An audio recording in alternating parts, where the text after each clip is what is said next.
వాగర్థావివ సంపృక్తౌ వాగర్థ ప్రతిపత్తయే జగతః పితరౌ వందే పార్వతీ పరమేశ్వరౌ. ఆదిత్యాయ చ సోమాయ మంగళాయ బుధాయ చ గురుశుక్రశనిభ్యశ్చ రాహవే కేతవే నమః. శృంగేరి జగద్గురు పీఠాధిపతులకి, కంచి పీఠాధిపతులకి నమస్కారములు తెలియచేసుకుంటూ కార్యక్రమాన్ని ప్రారంభిద్దాం. మిథున రాశిలో జన్మించినటువంటి వారికి మే 1వ తారీఖు నుంచి 15వ తారీఖు వరకు ఏ విధంగా ఉండబోతుందో క్లుప్తంగా తెలుసుకునే ప్రయత్నం చేద్దాం. మృగశిర నక్షత్రం 3, 4 పాదాలు, ఆరుద్ర నక్షత్రం 4 పాదాలు, పునరుసు నక్షత్రం 1, 2, 3 పాదాలలో జన్మించినటువంటి వాళ్ళు మిథున రాశి వారికి చెందినవారిగా గుర్తింపు. ఇక రాశిలోనే గురు సంచారము, సింహరాశిలో కేతువు, కుంభరాశిలో రాహువు, అలాగే దశమంలో శని కుజుల యొక్క స్థితి, అలాగే ఏకాదశంలో రవి బుధుల యొక్క స్థితి, వ్యయమందు శుక్రుని యొక్క స్థితి గమనించుకున్నట్లయితే ప్రధానంగా ఈ మిథున రాశిలో జన్మించినటువంటి వారికి అన్ని విధాలుగా చాలా మటుకు గ్రహాలు అనుకూలించే స్థితిలో ఉన్నాయి. అయితే రాశిలోనే గురు సంచారము ఇది కాస్త ఇబ్బంది పెట్టేటువంటి అవకాశం. అంటే పెద్దల యొక్క సహాయ సహకారాలు లేకపోవడము, అలాగే ఇక ప్రధానంగా ధనపరమైన విషయాల్లో కొంత ఇబ్బందికర పరిస్థితులు అనేటువంటివి ఎదురయ్యే అవకాశాలు గోచరమవుతున్నాయి. కాబట్టి జాగ్రత్తలు పాటించండి. ధనపరంగా మీరు ఆలోచించి నిర్ణయం తీసుకుంటే తప్ప ఫలితాలు పొందలేనటువంటి పరిస్థితి అని గమనించాలి. అనవసరమైనటువంటి దుబా ఖర్చులు ఎక్కువగా అవుతాయి. ఇక దశమ స్థానంలో శని సంచారము, అలాగే కుజుడు దిగ్బలుడై ఉండడము, ఈ కారణం చేత కంటక శని ప్రభావంలో ఉన్నారు మిథున రాశి వాళ్ళు. అంటే చేసే ప్రతి ప్రయత్నంలో ప్రతిదీ కూడాను ఎక్కువగా శ్రమ కోరిస్తే తప్ప ఫలితాలు పొందలేనటువంటి పరిస్థితి. కుజుని యొక్క ప్రభావం కూడా తోడై ఉన్నటువంటి కారణం చేత ప్రధానంగా మొండితనం ఎక్కువగా ఉంటుంది. గుర్తుపెట్టుకొని మనం ఏ పని చేసినా లౌక్యముతో పని చేసుకొని మనం బయటికి రావాలి. కానీ శని ఆలస్యము, అలాగే కుజుడు పట్టుదలతో ఉండడం, ఈ కారణం చేత చాలా మటుకు మీరు ముఖ్యంగా పేరు ప్రఖ్యాతులు కోల్పోయే అవకాశం ఉంటుంది. కాబట్టి జాగ్రత్తలు పాటించండి. అకాలమైనటువంటి కోపం మిమ్మల్ని వెంటాడుతూ ఉండడం, పౌరుషంతో పోయి సమస్యల్ని మొదలుకి తెచ్చుకోవడం ఈ మిథున రాశిలో జన్మించినటువంటి వారికి ఎక్కువగా ఉంటుంది. ఈగో ప్రాబ్లమ్స్తో ఫీల్ అవుతారు. అయితే మే 15 తర్వాత అన్ని విధాలుగా సద్దుమణుగుతాయి. కాబట్టి ఇక్కడ కోపతాపాలకి తావివ్వకుండా మీరు ప్రయత్నం చేస్తే మంచి శుభ ఫలితాలు పొందుతారు. ఇక ఏకాదశంలో రవి బుధ సంచారం ఇది అద్భుతమైనటువంటిది. ముఖ్యంగా ప్రభుత్వపరముగా రావాల్సినటువంటివి ఏవైనా బాకీలు ఉంటే వచ్చే అవకాశాలు ఉంటాయి.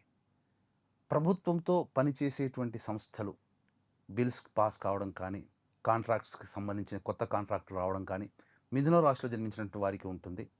అలాగే ఉద్యోగంలో ఉన్నటువంటి వారికి అన్ని విధాలుగా సహాయ సహకారాలు అధికారుల వల్ల కలుగుతాయి. తోటి ఉద్యోగస్తులు అనుకూలంగా ఉంటారు.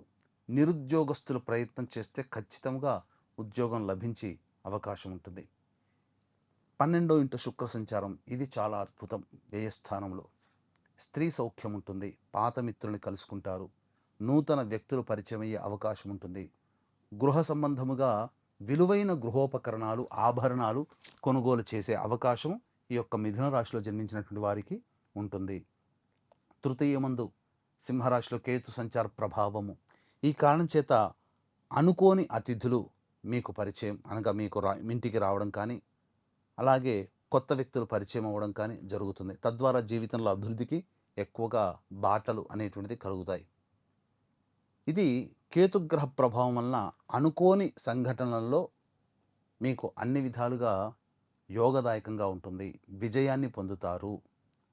అలాగే నవమ స్థానంలో రాహు సంచారం ఇది కాస్త జాగ్రత్తలు పాటించాలి. కుటుంబ వ్యక్తులతో కలహాలు వచ్చే అవకాశాలు ఉంటాయి. ముఖ్యంగా తండ్రి గారి ఆరోగ్యం పట్ల శ్రద్ధ వహించాలి. విదేశీయానం, విదేశీ వ్యవస్థకు సంబంధించి ప్రయత్నాలు సఫలీకృతమవుతాయి మిథున రాశిలో జన్మించినటువంటి వారికి. ఓవరాల్గా చూసుకుంటే గురువు, శని, కుజగ్రహము తప్ప మిగతా అన్ని గ్రహాలు సంపూర్ణంగా అనుకూలంగా ఉన్నాయి. వివాహం కోసం ప్రయత్నం చేసేటువంటి వ్యక్తులకి వివాహ సౌఖ్యము లభించి తీరుతుంది. దాంపత్య సమస్యల్లో ఉన్నటువంటి వాళ్ళకి విభేదాలు తొలగిపోయి ఆనందకరంగా జీవిస్తారు. సంతానం కోసం ఎదురు చూసేటువంటి వ్యక్తులకి మిథున రాశిలో జన్మించినటువంటి వారికి అనుకూలంగా ఉంటుంది. ఏది ఏమైనా కంటక శని ప్రభావము, కుజుడు దిగ్బలుడై ఉండడము, అలాగే రాహువు అనుకూలంగా లేకపోవడం, ఈ కారణం చేత ప్రధానంగా ఇబ్బందికర పరిస్థితులు ఉంటాయి. కాబట్టి దైవ అనుగ్రహాన్ని పొందే ప్రయత్నం చేయాలి. మే 1వ తారీఖు రోజున వైశాఖ పౌర్ణమి, బుద్ధ జయంతి. ఇది మహామహిమాన్వితమైనటువంటి రోజు. ఈ రోజున చేసినటువంటి దైవ ఆరాధన అధిక రెట్ల ఫలితాలను ఇస్తుంది. తద్వారా మనుషులు సమస్యల నుంచి బయటపడే మార్గాలు సుగమం అవుతాయి. కాబట్టి దీన్ని దృష్టిలో పెట్టుకుని మన పీఠమాధ్వర్యంలో సర్వదోష నివారణ పూజలు హోమాలలో భాగంగా విద్య, వివాహ, ఉద్యోగ, దాంపత్య, అనారోగ్య సమస్యల నివారణకి, అలాగే మేష, మిథున, కర్కాటక, సింహ, కన్య, వృశ్చిక, ధనస్సు, కుంభ, మీన రాశిలో జన్మించినటువంటి వారికి శనిదోష పరిహారార్థమై పూజలు హోమాలు జరిపించి శక్తిపాతం చేసినటువంటి కరుంగలిమాల ఇవ్వడం జరుగుతుంది. అవకాశం ఉన్న వాళ్ళు స్క్రీన్పై కనిపిస్తున్న నెంబర్కి కాంటాక్ట్ చేసి మీ గోత్రనామాదులు నమోదు చేసుకోవచ్చు. ఇక మే 1వ తారీఖు నుంచి 15వ తారీఖు వరకు రోజువారీ కార్యక్రమంలో భాగంగా ఎలాంటి స్థితిగతులు ఏర్పడతాయో తెలుసుకునే ప్రయత్నం చేద్దాం. 1, 2 తేదీలలో ప్రధానంగా మానసికమైనటువంటి ఆందోళన అధికంగా ఉంటుంది. ఏం చెయ్యాలన్నా కానీ వృధా కాలయాపన జరుగుతుంది. మీ ఆరోగ్యం పట్ల శ్రద్ధ వహించాల్సినటువంటి పరిస్థితి, జ్వరపీడితులయ్యే అవకాశము గోచరమవుతుంది. కాబట్టి జాగ్రత్తలు పాటించండి. వాహనాన్ని నడిపేటప్పుడు జాగ్రత్తలు పాటించాలి. ఇక 3, 4, 5, 6, 7 ఈ తేదీలలో ప్రధానంగా అనుకున్న పనులలో విజయాన్ని సాధించడం, ఎన్నాళ్ళ నుంచో పరిష్కారం కాని పనులు పరిష్కారం అవ్వడం, అలాగే ధనపరమైనటువంటి సమస్యలు తీరి ఖర్చులకు మించిన ఆదాయం లభించడం ద్వారా ఆనందకరంగా జీవించడం, కుటుంబ సభ్యులతో ఆనందంగా గడుపుతారు. అలాగే దాంపత్య విభేదాలు ఉన్న వాళ్ళకి తొలగిపోయి ఆనందంగా జీవిస్తారు. ఏదైనా కానీ సంతోషముగా ఇంటిల్లిపాదితో గడుపుతారు అని చెప్పవచ్చు. విందులు, వినోదాలు, ముఖ్యంగా బంధుమిత్రులతో సరదాగా గడిపే అవకాశం గోచరమవుతుంది. ఇక 8, 9, 10 ఈ తేదీలలో జాగ్రత్తలు పాటించండి. మానసికమైనటువంటి ఆందోళన అధికంగా ఉంటుంది. ఖర్చులు కూడా అధికంగా ఉంటాయి. ఇక అజీర్ణ వ్యాధితో ఇండైజెషన్, ఆ వ్యాధులతో బాధపడటం, మోకాళ్ళ నొప్పులు, కాళ్ళ నొప్పులు ఎక్కువగా బాధించడం ఈ మిథున రాశిలో జన్మించిన వారికి కలుగుతాయి. కాబట్టి జాగ్రత్తలు పాటించండి. ఖర్చుల శాతాన్ని తగ్గించుకోండి. 11, 12 ఈ తేదీలలో ముఖ్యంగా తండ్రి గారి ఆరోగ్యం పట్ల శ్రద్ధ వహించాలి. కుటుంబ సభ్యులతో కలహాలు వచ్చే అవకాశం ఉంటుంది. ఏది ఏమైనప్పటికీ కూడా ఖర్చులు కూడా అధికంగానే ఉంటాయని చెప్పవచ్చు. ఇక 13, 14, 15, 16, 15 తేదీ 13, 14, 15 ఈ తేదీలలో అన్ని విధాలుగా సహాయ సహకారాలు, ధనపరమైన సమస్యలు పరిష్కారం అవ్వడం, రాని బాకీలు వసూలు అవ్వడం, అన్ని విధాలుగా సుఖ సౌఖ్యాలతో ఉంటారు. అన్ని విధాలుగా చక్కగా ఉంటుందని చెప్పవచ్చు.